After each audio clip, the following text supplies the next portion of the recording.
अब conceptual question है chapter number 2 class 9 physics के।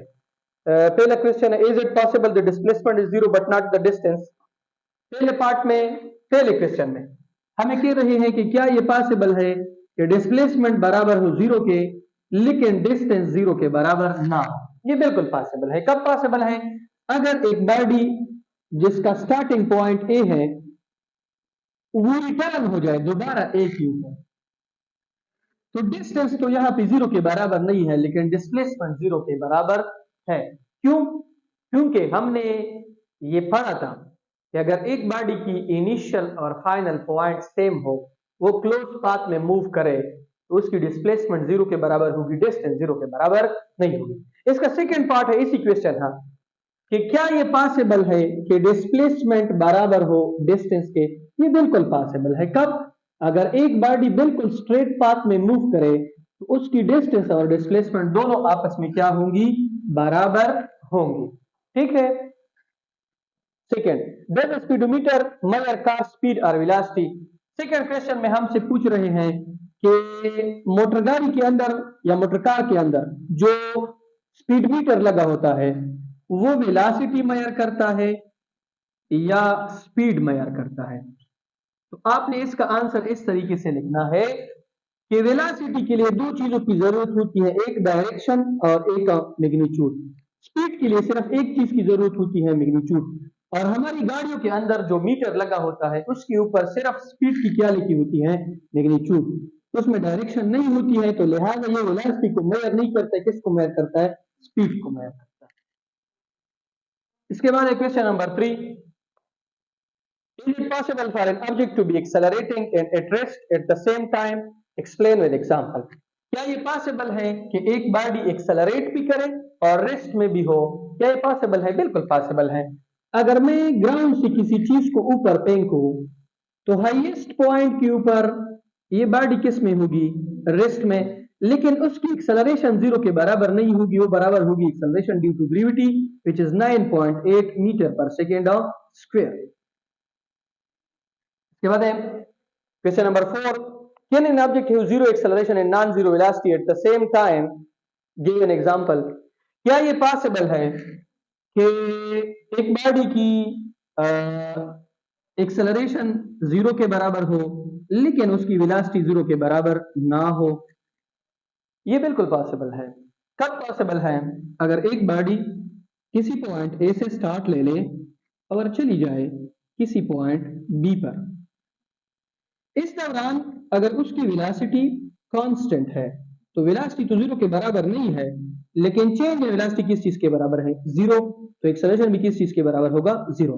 तो आपने इसका आंसर इस तरीके से लिखना है कि कोई भी बॉडी जिसकी वेलोसिटी का मैग्नीट्यूड कांस्टेंट हो उसमें एक्सेलरेशन किस चीज के बराबर होगी? जीरो। लेकिन उसकी वेलोसिटी जीरो के बराबर नहीं होगी। चेंज इन वेलोसिटी किस चीज के बराबर होगी? जीरो के बराबर।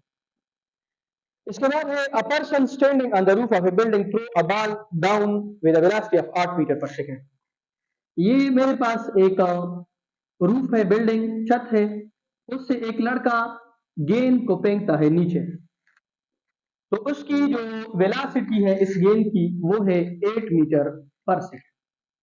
ठीक है, गेंद को नीचे फेंकते हैं, उसकी वेलोसिटी कितनी है? 8 metre per second. What is the acceleration, magnitude and direction of A ball?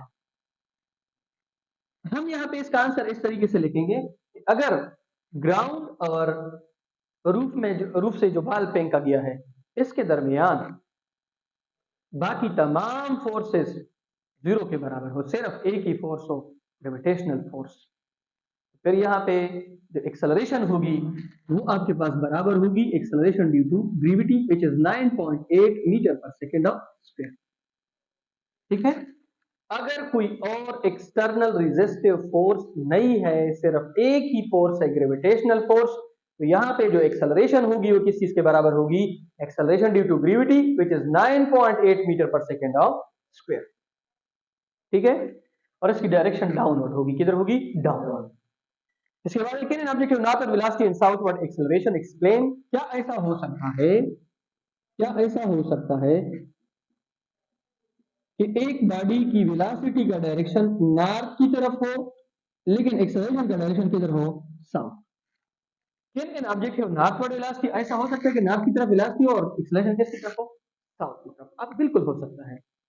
अगर बहुत ज्यादा एक तेज गाड़ी जो है, एक गाड़ी बहुत ज्यादा तेज जा रही है किस डायरेक्शन में, नॉर्थ की तरफ, अचानक वो स्लो करती है, स्लो डाउन होती है, तो याद रखें, तो इसकी वेलोसिटी जब ये स्लो करती है, वेलोसिटी क्या जो डायरेक्शन है वो नॉर्थ की तरफ होता है, लेकिन जब ये स्लो करती है तो इसका एक्सेलरेशन जो है वो रिटार्डेशन या डिसेलरेशन होता है, उसकी डायरेक्शन किधर होती है, साउथ की तरफ। तो आपने इसको इस तरीके से एक्सप्लेन करना है कि when a fast moving car या when a fast moving body slow down in the direction of north, then its velocity is in the direction of north and its acceleration is in the direction of south, which is negative acceleration, which is deceleration, yeah, which is a retardation.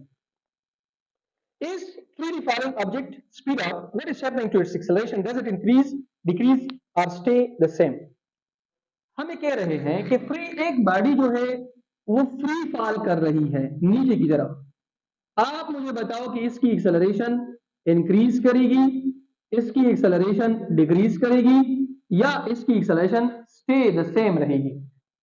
आप इसका answer इस तरीके से लिखोगे कि अगर gravitational force के अलावा बाकी तमाम फोर्सेस जीरो के बराबर है फ्री फॉल मोशन में, तो ग्रेविटेशनल फोर्स होता है, इसकी एक्सेलरेशन जो है वो एक्सेलरेशन ड्यू टू ग्रेविटी के बराबर होगी, ए बराबर होगी जी के, और वो आपके पास है 9.8 metre per second square. Last question है, a ball is thrown upward with initial speed of 5 metre per second, what will be the speed when it return to the starting point? इसका भी यही सेम आंसर है।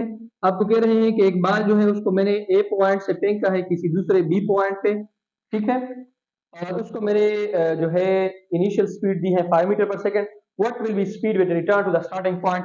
अगर ये अपने starting point के ऊपर दोबारा रिटर्न करता है तो इसकी स्पीड कितनी होगी? तो आपने भी इसको इस तरीके से एक्सप्लेन करना है कि अगर इसके दरमियान कोई और रेजिस्टिव मीडियम या फोर्स ना हो तो ये उसी स्पीड के साथ दोबारा रिटर्न करेगा जिसके साथ वो ऊपर गया है 5 मीटर पर सेकेंड।